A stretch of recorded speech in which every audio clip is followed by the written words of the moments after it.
आइए आपको पश्चिम बंगाल की एक लड़की की कहानी सुनाता हूँ। 5 जनवरी 1955 कोलकाता का हाजरा इलाका। वह एक गरीब परिवार में जन्मी। नाम रखा गया ममता। 17 साल की थी जब पिता का साया सिर से उड़ गया। ममता ने घर में पैसों की कमी को देखते हुए दूध बेचना शुरू किया, बच्चों को ट्यूशन पढ़ाया और साथ ही अपने सपनों को पूरा करने के लिए कॉलेज पहुंची।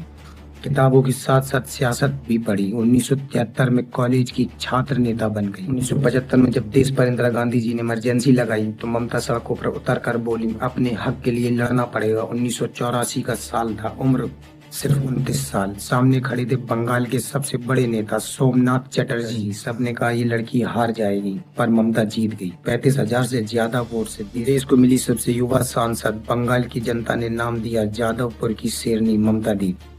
पर दिल्ली की कुर्सी ज्यादा समय तक रास नहीं आई। 1997 में अपना रास्ता अलग कर लिया, बनाई अपनी पार्टी, नाम रखा तृणमूल कांग्रेस। चुनाव निशान मिला घास और फूल। ममता बनर्जी ने कहा ये आम लोगों की पार्टी है। 2007 में नंदीग्राम में गोलियां चली, 14 किसान मारे गए। ममता ने अपनी साड़ी संभाली, हवाई चप्पल पहनी और 26 दिन तक कुछ नहीं खाया। ममता एक बात बोली, माँ माटी मानुष के लिए जान भी दे दूंगी, पर किसान की जमीन नहीं जाने दूंगी। गांव गांव पैदल चली, पर किसान की जमीन नहीं जाने। उस भीड़ से एक नारा गूंजा, बदला नहीं बदलाव चाहिए। 13 मई 2011, 34 साल 11 महीने और 24 दिन बाद बंगाल में तूफान आया।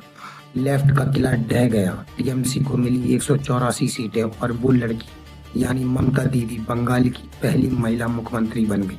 फिर 2016 आया, 2011 सीटें। 2021 आया, 213 सीटें, साथ हैट्रिक लगा दी। कन्याश्री योजना से बेटियों को पढ़ाया, लक्ष्मी भंडार योजना से माताओं के हाथ में पैसा दिया, स्वास्थ्य साथी योजना से इलाज फ्री करवाया। 2011 में खुद नंदीग्राम में 1956 वोट से हार गई, लेकिन पार्टी ने बीजेपी को 77 पर रोक लिया। अप्रैल 2026 बंगाल में चुनाव नहीं जंग थी। 92.47% लोग वोट डालने निकले। आजादी के बाद सबसे ज्यादा, दीदी ने कहा, लोग अपना अधिकार बचाने निकले।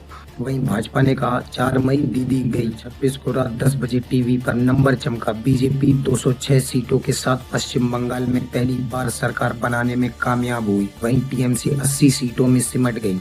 ममता बनर्जी का 15 साल का राज एक पल में खत्म हो गया। 213 से 80, 132 सीट का नुकसान। 2011 में 34 साल का लेफ्ट राज तोड़ने वाली दीदी 15 साल बाद 4 मई 2026 को खुद हार गई। 70 साल की उम्र में भी कहती हैं हार जीत लगी रहती है, लड़ाई जारी रहेगी, क्योंकि कुछ लोग कुर्सी के लिए लड़ते हैं और कुछ लोग लोगों के लिए। सड़कों से विधानसभा तक, हवाई चप्पल, सफेद साड़ी और जिद्दी हौसले